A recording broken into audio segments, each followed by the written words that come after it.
Bernard. This is Kills. And welcome to another episode of Bikini Bottom Banter. Not even gonna lie, I'm pumped for this episode. Alright, because it's gonna lead to a really good discussion at the end. Okay. So, we watched the two episodes, Nature Pants and Opposite Day. Now, Nature Pants, SpongeBob is working at the Krusty Krab. He's been daydreaming about being at jellyfish fields, but not to catch jellyfish, but to be with them and live in their habitat. He leaves his job at the Krusty Krab. He also leaves his home and gets rid of all of his things for some reason. And says, I'm just going to go out into the wild completely naked and be with the jellyfish. He doesn't adapt well, and Patrick and Sandy try and persuade him back. Patrick maybe a little bit too much. And Squidward is obviously happy about the situation. It eventually leads to a lesson where SpongeBob learns that maybe some sea creatures should be in their homes. So we'll start off with favorite joke. Okay. So mine was, I think we might have the same thing. When SpongeBob's getting rid of all of his things and he goes off, Squidward, he took off his pants. Sandy's like, I'll give him a week. And Squidward says, I'll give him 11 minutes. 11 minutes. Breaking the fourth wall. Love it. Literally. But the funny thing is, he only lasted a day. A day. Not even like the full day. He came back you don't at get it. night. You don't get the 11 minutes thing. What you mean? So he said 11 minutes because that's the length of the episode. Oh. That's why I said favorite joke. You get it now? Yo, I get it. And he throws a nickel too in the background. I'm just like, yo, that's crazy. That's why I said that's always been my favorite joke. I'll give him a week. I'll give him 11 minutes. Wow. They nailed it. Like, wow. He was right. You didn't know that? No, I did not. Yeah. My mind is blown. Yeah, for anybody else who's listening that didn't know that, that's why he says 11 minutes. Wow. So, all right. Also, a minor thing. Jellyfish, I guess, eat grass, which is new. Did they eat the grass? They ate the grass in the episode, and I'm just like, that's weird. Just like the giant snail that like was a rock. A random giant snail. Like what? Didn't make sense. I don't know. But he left his house and everything. So like, this plan just can't work. Like he just leaving his house and everything. Well, what was your favorite joke? Let's see. I got a few. I have a few because I thought you were going to read all of yours. All of them in order? I mean, hey. Yeah, I thought you. Yes, if you want. Yeah, go ahead. Read yours. I feel like for the meme-worthy moment, we're going to agree with the same thing. It's that look of like when Patrick is on the rock and he's looking down. I've seen that in memes so many times. So that's your favorite joke? No, it's just for meme. Favorite joke what is your the favorite 11 jokes? minutes. It's the 11-minute thing. Is that your only one? Because I have a couple. In the episode, yeah, that's for favorite joke. And, for change, I mean, I would have personally, just to get a little bit of continuity, these jellyfish, in like just a couple episodes prior, were in SpongeBob's house. Yeah. And the moment that they get into their domain, they just say, get the fuck out, essentially. Yeah. They essentially said, like, please get out of our hive, get out of our habitat. They sting him. Like, he is not welcomed. Jellyfish are just kind of terrible. I don't know. That's all I really have. They're wild insects. What you mean? Also, Patrick, I think he proved in this way. He loves SpongeBob. Yes, he does. This man, if I can't have you as a friend, I'll have you as a trophy. Yo, and they probably play that preschool music in the background. I'm just like, what the heck? He was gonna put him in a tiny jar. Oh my gosh! With the Sandy Patrick played. That's wild. Thank you, Sandy. Oh yeah, see that's my favorite joke. Oh. When they're eating the Krabby Patties, and then Patrick is trying to read from this card, like trying to entice SpongeBob to, come get a Krabby Patty and come on home, stop hanging out in the wild. He's like, why? Thank you, Sandy. Yeah. This Krabby Patty is so good. Take bite. Right? He's like, he says take bite. He says take bite. And then he just says, he's like, SpongeBob, come home.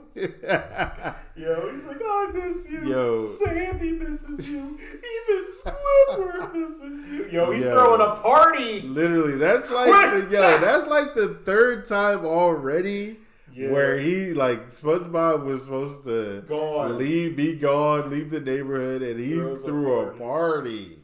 Yo, they need to play Dancing with Myself like one of these days in like a SpongeBob episode when he's partying, because what was it? When he's moving and now this, I'm just like, yo, Squidward hates SpongeBob. Like, it's a love-hate relationship. Patrick's murderous rage. Oh my gosh. Yo, see, that was so funny to me. Because SpongeBob was finally vibing with the jellyfish. He's like, he's in the grass, waving like they do. And then all of a sudden, Patrick just comes out of nowhere with a net and swipes at SpongeBob. Yep. And then he's breathing all hard. And then that's when he says, if I can't have you as a friend? I'll have you as a trophy. They're like, dang, Pat. Yo, he went in. So, for no reason. It's crazy how he turned on him, though. Hey, man. That is crazy how he turned on him. And then, another joke is when SpongeBob was just killing the jelly in the eating it in the hive. He was killing it. He was eating globs of the jelly, like licking it off his fingers and everything. Like, bro, you are not a jellyfish, bro. He ate all of the jelly. He's like, yum. Yo, those jellyfish came back in that home pissed. Yo, I'm surprised they didn't do him in. Well, they stung him, so I mean, there's that. So that's another thing too. So obviously, he fails, but when he leaves nature and he goes back to his home, it's only been a day, but everybody is in his house with a net and everything, the banner that says "Welcome Home." They got their party hats and everything, and I'm thinking to myself, they really broke into SpongeBob's home. And had a party ready, knowing he would fail. I have a theory, though. I have a theory. He probably gave a key to somebody. I don't know. No, I was going to say, I bet you Gary let him in. Oh, yeah. I bet you Gary let him in, and somebody could speak whatever snail, and it was like, SpongeBob's not going to make it. He'll last a day. One meow, when he was like, meow, it was probably he's only going to last a day. Meow. Yeah. But also foreshadowing. So here's a fan theory right here. You're going to see it in the next episode. Okay. Maybe somewhere I don't know why. This was the wild, bizarre theory I had as a kid. The next episode of SpongeBob is Culture Shock, where Gary does this poetry thing, and Sandy's sitting there in the audience, and she's like, "Oh, he has such a way with words." Okay. Obviously, it's a joke because it's he's only saying meow. Yeah. But what if when Gary let them all in, Gary and Sandy were vibing? Yo. SpongeBob finds out, he's on the piano I don't wanna know if you're playing me, keep it on the low. Yo. Dang. Your own pet? Yup. Wow. That's why SpongeBob and Sandy never become a thing. He could never live it down. Gary's the corporate. It was Gary. Oh my God. Gary swooped in. Wow. I don't know. Call it a fan theory if you want to, but I'm just saying. Oh, wow. But yeah, What'd you have for your meme-worthy moment? Wait, hold on. You still caught on this? Yeah, you can't just breeze by like Hey. you didn't just drop a bomb. Listen. That's insanity. I'm telling you. It's just something that it's like, it can happen. It can happen in the world of SpongeBob. It's not the craziest thing to happen. This man is shook. I'm definitely shook for sure. Well, watch. I'm shook. The next episode, when I saw it on our list, I was like, oh, that's the episode when they throw the little talent show at the Krusty Krab. And I'm like, a love triangle. I'm telling you. Wow. A love triangle. Larry was never the issue. Larry. But it was Gary. Gary. Wow. Gary. Yo, Sandy got a secret admirer with the last two letters R-Y. It's like, it's Larry. It's right, like, nah, hilarious. it's Gary. Gary, wow. Wow. Yo. Sneaky, man. Definitely sneaky. What did you say you would change? All right, so one, I don't know. I don't like that, and they never show this again. As far as I know, to my knowledge, like a giant snail boulder, I didn't like that. Like, I was just like, it could have just been a boulder that was like, I don't know, something, or like it just broke. I don't know. It being a snail, I guess it worked for the joke, but it was just like something minor. There's never anything in my like changing thing where it's like it's something big, but I would say that I think SpongeBob lasting a day is a little crazy. Yeah. I guess another minor thing, when he goes to the Krusty Krab, he's walking back and everything all sad and mopey and everything, somebody left a plate of Krabby Patties there on the table. Yeah, right. Who would do that? I don't know. I'm thinking to myself, yo, Mr. Krabs, with the way that he loves money and everything, he should at least refrigerate those so he can use them in the morning. Right. Leaving them on the table, he probably was thinking. But knowing him, he would sell them anyway, though. He would for sure sell it anyway. But he's probably thinking to himself, you know what? They're going to eat it anyway, whether it's refrigerated or not. But I could save room in the fridge to store my food, so I don't use my electricity. Yeah. All right, like, yo, he's you trying cheat. to. Yo. See, but I would change. Why did SpongeBob have this like super strong urge to just become a jellyfish? Randomly. Like that was so random. Like, yeah, they didn't really explain it. Yeah, like why? And he's been daydreaming about it for like he said, Mr. Krabs. I think he said 4 times. This is the 4th time this week. Yeah. So one, I mean, obviously he's not going to fire him because of how cheap he is. Right. Exactly. But 2, like this is a feeling that came out of nowhere. Exactly. Like it's always been established he catches jellyfish, but to be with him, it's like right. He literally tried to turn into a jellyfish. Hey, look, to each his own. Yeah, it's crazy. Anything else? Wait, what was your meme worthy? It was the Patrick thing, where he's like looking down and everything. I've seen that in a meme. Yeah. I say when SpongeBob is, he first runs under the cave or whatever that is. Oh, when he's like doing the breath thing, and he's like he's breathing heavy, like, and then right after. Right, it's yours when Patrick is looking down like, I got you now. The crazy thing is, you were saying this when we were talking about it in the episode.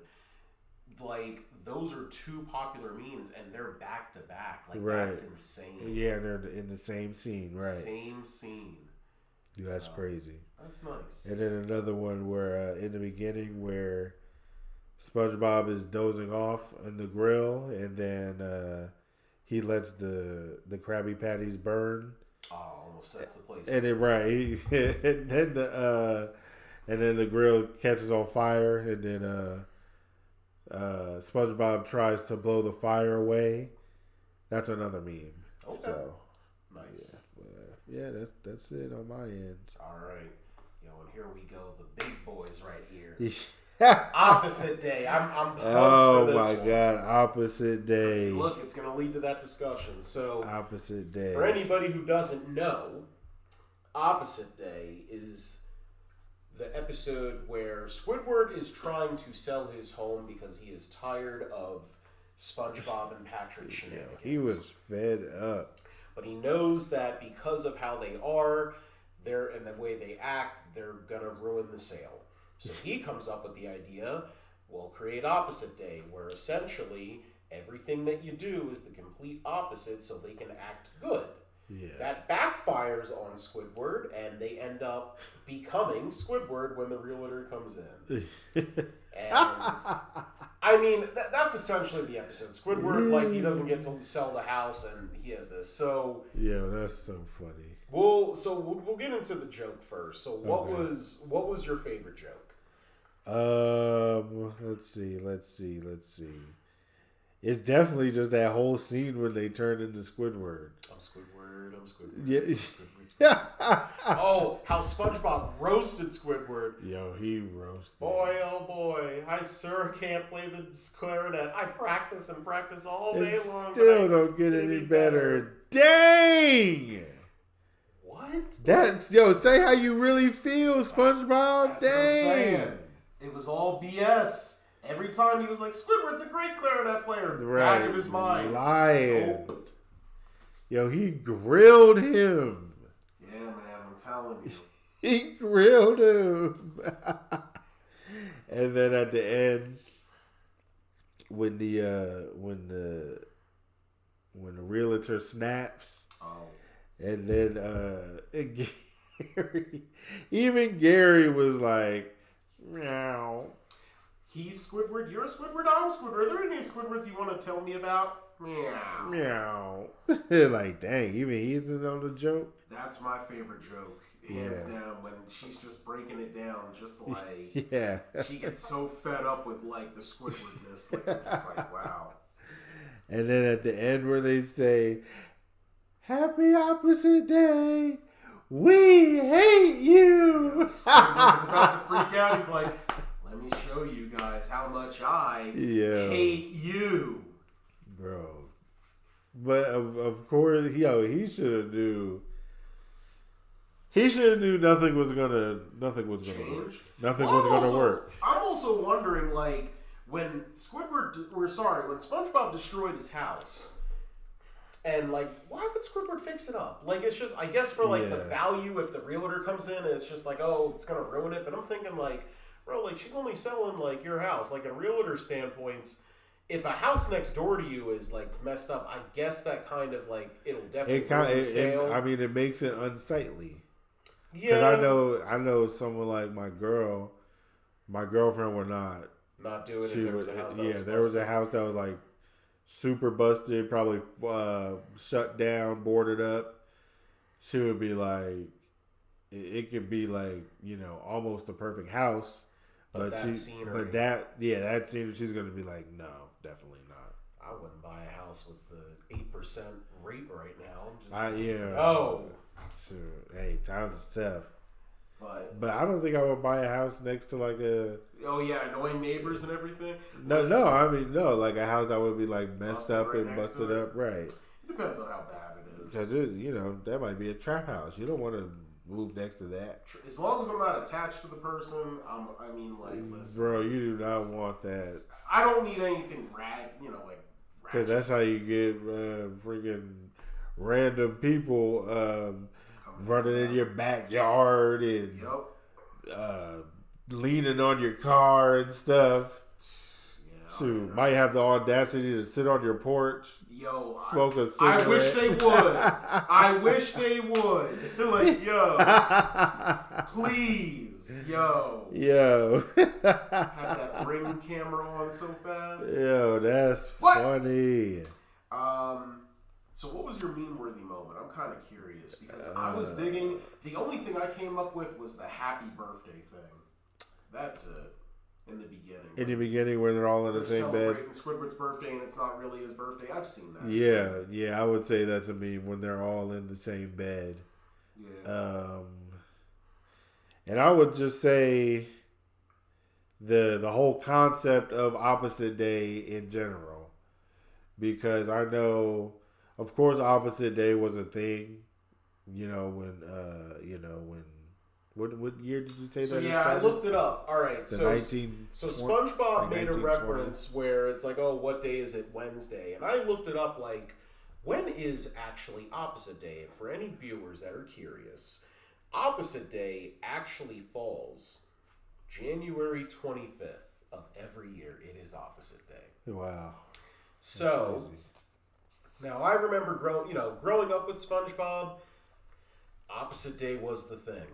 So, but I was kind of curious, like, did it start because of SpongeBob? But funny enough, opposite day has been around since the 1920s, apparently. So this leads to the big discussion. So I'll set up the premise. I was driving home, and I had a nostalgia feeling. I wanted to listen to the Rugrats movie soundtrack. Okay. So I'm listening to it and everything. I'm like, gave me the feels. I'm like, yeah, I remember this tight soundtrack. If you guys haven't heard about it, but when this episode came out, it was 1999, and Rugrats was just coming off of its first movie. Yeah. I think it was like just getting into selling the VHSs for the Rugrats movie, so it was getting a big boost there. They were planning Rugrats in Paris. Rugrats was on top of the world. My question to Keels, and I'm thinking to myself, I actually asked my brother this too. Oh my gosh. Do you think that Rugrats, because at this point, SpongeBob was in its like 8th episode, but Opposite Day was definitely something that cemented SpongeBob into like pop culture because it brought it back out not brought it back out. It like I would say it brought the concept of Opposite Day like as a thing in schools and stuff. Like kids would be like, oh, we play Opposite Day right now. And then like, I said this, right. It's Opposite Day. Like, exactly, right, exactly. Kids were doing that in school, and I'm like, it was something tangible outside of the show. I do not remember this any time before then. I'm thinking, Rugrats was Nickelodeon's bread and butter, but didn't have that impact. And even when looking it up on Reddit boards and looking it up online, like the first thing you see is like SpongeBob Opposite Day. So, again, do you think that anybody from Rugrats, because at this point, SpongeBob is they're cooking on the grill and it's fire. Like, it's legit fire. It's hit after hit. Yeah. Rugrats never had that appeal. I was saying this to Keels. It never had that thing where it's like if you say something or do something from it, it's like you know what it's from. But if you say a Krabby Patty, if you say it's Opposite Day or I'm ready, those simple phrases right there, people know what it is. Or when we eventually get to F is for fun, like it hit with gas, like it just. So, do you think that any creator, anybody working on Rugrats was looking and like, that SpongeBob thing, it's good, but we're still head honchos here, or do you think they were like, we need to keep eyes on this? See, I feel like this is what I feel like. I feel a whole bunch of things. I feel like whoever was working on the Rugrats side, they knew that SpongeBob was a monster hit. And they were like, thank goodness we're on the same network, blah, blah, blah. Yeah. And they were like, okay, we know eventually that this, whatever this show is, it's gonna either match us or surpass us. But they probably knew how great it was, but they were like, okay, we're gonna be able to eat for a couple more years, and then they got to extend with Rugrats All Grown Up. Yeah. So that stayed afloat for a little bit, but they had to know that it was coming. If they decided to watch the show, but see, I feel like the biggest issue with Rugrats, and I was thinking this because that's why they did all the they did their movies and stuff. They came back and then they did the movies. Yup. Because they were like, we gotta hurry up, we gotta squeeze all the juice up out of this. And that's what I think the issue is. They were trying to squeeze all of that juice with a little bit of time. Yeah. Because Rugrats came out in 91. All right. Yes, sir. So, and it always had, even before, Rugrats, funny enough, when it first started off, it was very similar to SpongeBob, where it didn't really follow a continuity. Like, they had characters where they would come back and they might say a phrase or two. Yeah. But it was its own thing. Yeah. SpongeBob is something where, and I feel like that's why maybe unlike other Nickelodeon shows, because it doesn't really have a continuity. Like, it does, but it doesn't. It's like borderline, where it's like you can watch any episode at any phrase of your life and everything, and you'll be like, okay, I can pick up on this. Yeah. But Rugrats back in '99, right when SpongeBob was coming out, I don't know. I feel like they did the Rugrats in Paris movie, then they did Rugrats Go Wild when they mashed up with the Wild Thornberrys, thinking they could get both properties. They had All Grown Up. I do not remember that. Yup, they had All Grown Up. They had a preschool show where Angelica was in preschool. They were trying, and they had characters from All Grown Up that first made their appearance. Like, they were trying to build a continuity.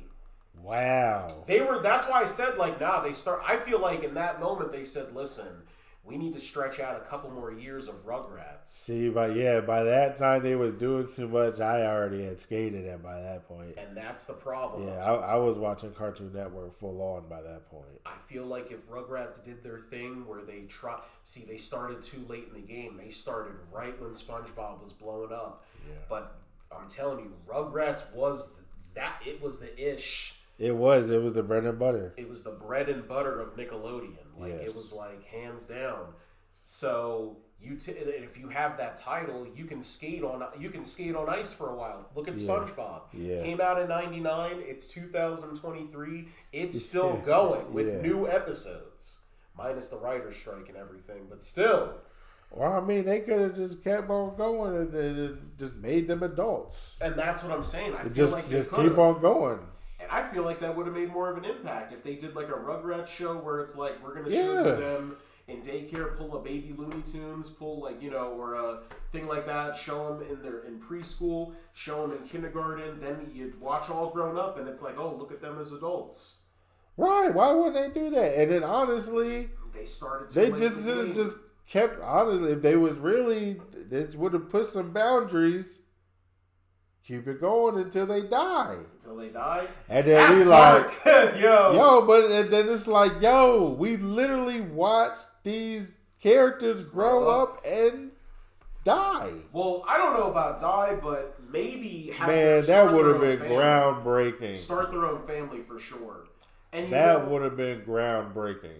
I see where it could be, but it's funny you say that too, because think about a show like As Told by Ginger, which is like... Yeah, my girl Ginger. It's really... Like, there's some episodes of As Told by Ginger that, like, the writing in it is really good and it hits home. It tugs at the heartstrings and everything. They talk about death. So, like... That's another show I'm surprised didn't go as far as I thought it would have. Again, they were probably banking on her being in high school and that's it. They got to freshman year and they were like, that's it. And guess why? Nickelodeon said straight up, we got SpongeBob. Look, listen, there's a lot of theories out there that say that SpongeBob is... I'm sure SpongeBob killed a lot of shows. Killed a lot of things. I'm sure it killed a lot of shows because it went stupid. But that's the thing. A lot of people say, and look, I love SpongeBob, but I have to admit, it killed... Man, because think about it. It killed personality. If SpongeBob did kill... As Told by Ginger, that's a shame because that would have been like the teenage girl manual. You know what I mean? We would have saw Ginger go to college. It would have been good. And it eventually would have ended when she would have got a big job in a big city. Right, like something like that. I don't know. I like it whenever characters, they show like a conclusive ending where you are satisfied. Right, that's man, every show I've ever watched, that's all I ever wanted. Right, a graduation day episode, okay, like this is it. Yeah. So you feel something with it. Yes. I feel like, I always get in an argument with my wife about it because I'm more of a Sweet Life fan. It's Disney, but still, I'm more of a Sweet Life fan than Sweet Life on Deck. But she says straight up, there was an emotional connection with her watching Sweet Life of Zack and Cody going into Sweet Life on Deck and them graduating because she felt like I grew up with these characters. Yeah. And it's like, okay, there. Look at Toy Story 3. Movie Yeah, purposely exactly. came out where it's like, hey, for all the kids that grew up on it, we're going to put it out right when you're going into college. So it's like... Yep, exactly. And Rugrats could have been that story. I could see them graduating, maybe going off on their thing. But SpongeBob came in with an Uzi and said, ah! He killed everybody. And all the Nicktoons that were trying to be something. I'm not saying they were going to be a big hit, but the X's, boom. Yeah. Cat Scratch, boom. Ha! Yo, hot takes. Whatchamacallit, Fanboy and Chum Chum, boom, boom. Dang. Yo, is that Mighty B.I.C.? Boom! He Dang. shot them all. He Yeah, shot them man. all. Even Fairly Odd Parents I was just about... they were trying to hang on. They were trying. Like SpongeBob was holding them up. He's like, it's you and me. And then SpongeBob... Because at that point it was, I guess we could say like the three-headed monster. I guess at that time it was SpongeBob, it was Fairly Odd Parents, and it was Drake and Josh.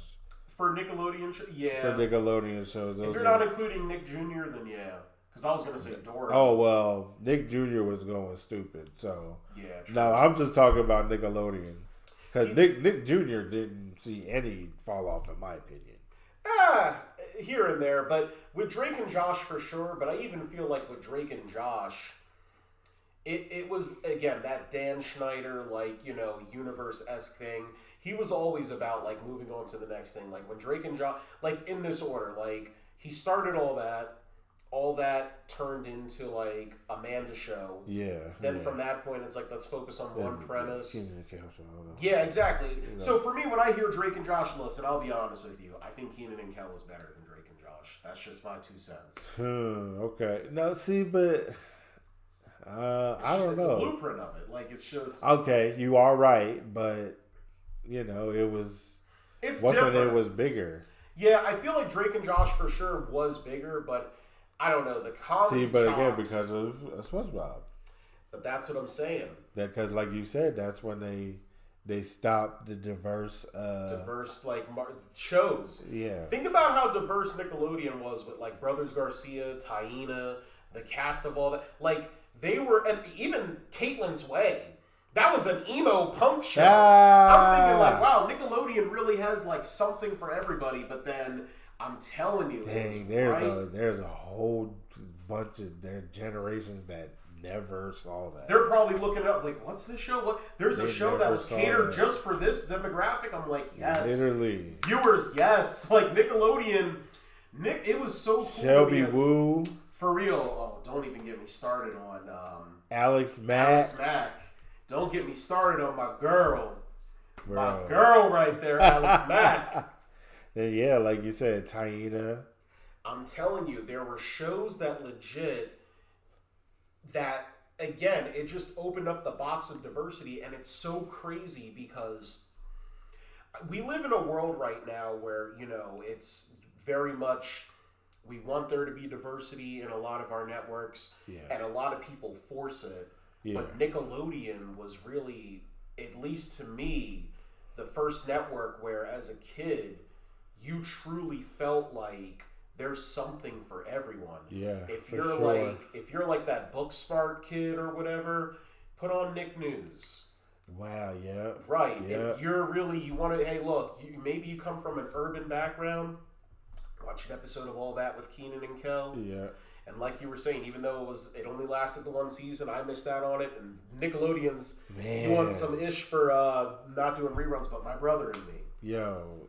Or if you grow up in the city. Nickelodeon was black.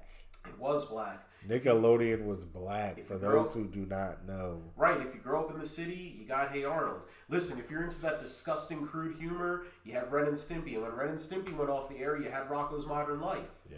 Like, I'm telling you, like... And then also, if you're into game shows, Figure It Out, Double Dare, Finders Keepers, Legends of the Hidden Temple. Like... They had so many Wild things. and Crazy Kids. Wild and Crazy Kids. I'm telling you, Nickelodeon was so diverse. But the moment SpongeBob blew up and said, wow, when Nickelodeon you could literally have the TV on all day on that one channel. I know. And you will be entertained with something. Like throughout the whole day from the morning to early / late at night. And that's the thing. Crazy. I think about SpongeBob in a way, and especially going into this podcast, were any executives looking at this first season and looking at, wow, this is really catching fire, and who was that one executive in the room that said, we just have to make this our bread and butter here on out? Yeah. Because somebody in that boardroom said, listen, you want the blueprint of a show? Here you go. You know who you save? SpongeBob. So you put all your money on SpongeBob? It's insane. Yep, and that's, like you said, all the diverse shows, they just disappeared. They got lost, yep. They disappeared, I'm telling you. I don't know. I was thinking that. I was like they did Rugrats so dirty. Like, it's just, they took it. But look, it's also the fault of Rugrats. You know, they started a little late. Like, they started to finally change up the formula late in the game. Yeah. And that's the issue. If they release that first, I'm a very strong contender in this. Because I mentioned to you, like, Rugrats actually was canceled for a while, I think, in 94 into 95. 95, there were no new episodes. In 96, they came back again with reruns. Because of how popular it was and everything. Yeah.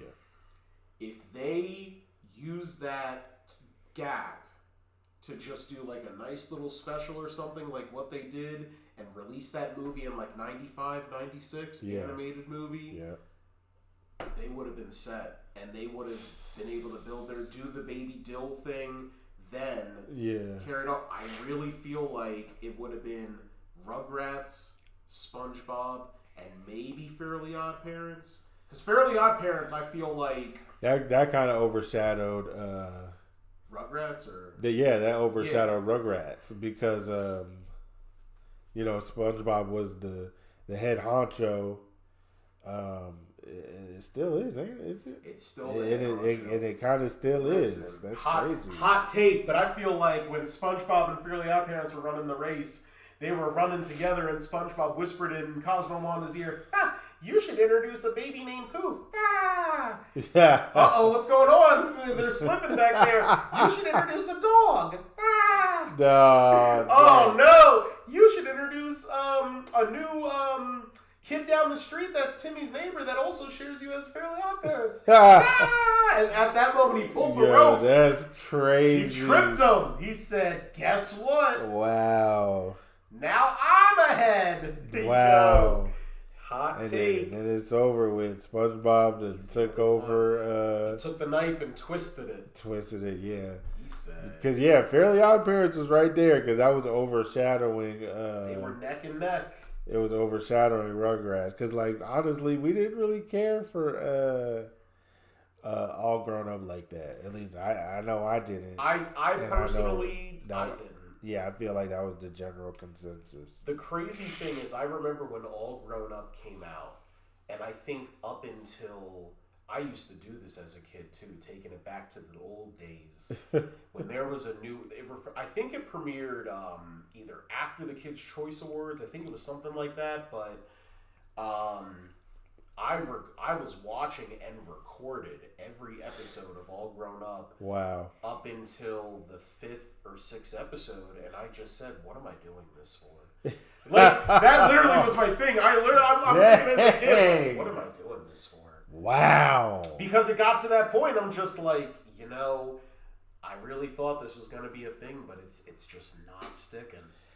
Yeah, the episodes didn't hit, man. It was just, it was I'm telling you, but if maybe one day I'll go back and see All Grown Up for the maybe a hidden treasure. Right, maybe I had to grow up. Dust it off, be like, right. Woo. Maybe I had to grow up. You know what I mean? Because I remember I went back to watch All Real Monsters. I was crying laughing. Really? Yo, I was crying. Now you know. So maybe I'll appreciate it more that I'm an adult. I might watch an episode of Unreal Monsters. It's hilarious. I haven't seen it in so long. All right. I mean, anything else? No, got nothing else. That's a mouthful right there. Yeah. I'm telling you, like, that's crazy. We took Yeah. the best. And this isn't even the end of the discussion. Like, that's the crazy thing. Yeah. There's a lot of other examples in here where, you know, it's you take other shows where, like, maybe they have the same premise and SpongeBob took it. So this isn't the end of the discussion where it comes to, like, did SpongeBob kill Nickelodeon? This is just the first domino in the line of discussions. So stick with us on the journey. SpongeBob definitely was. You think so? For sure, a main culprit. Oh, man. Until next time, this is Jared. It's Kills. All right, another episode of Bikini Bottom Banter in the bag. Yeah. Thanks for tuning in to another fantastic episode of Bikini Bottom Banter. Don't forget to follow Bikini Bottom Banter on TikTok and Instagram for even more content. Subscribe to them on YouTube and Anchor, plus turn on bell notifications to be updated on their latest episode. And if you've got your own jellyfishing stories or favorite SpongeBob moments, remember to share them with us. You might just hear them on our next episode. So until then, stay bubbly, keep smiling, and remember, subscribe to Bikini Bottom Banter to know all the under the sea.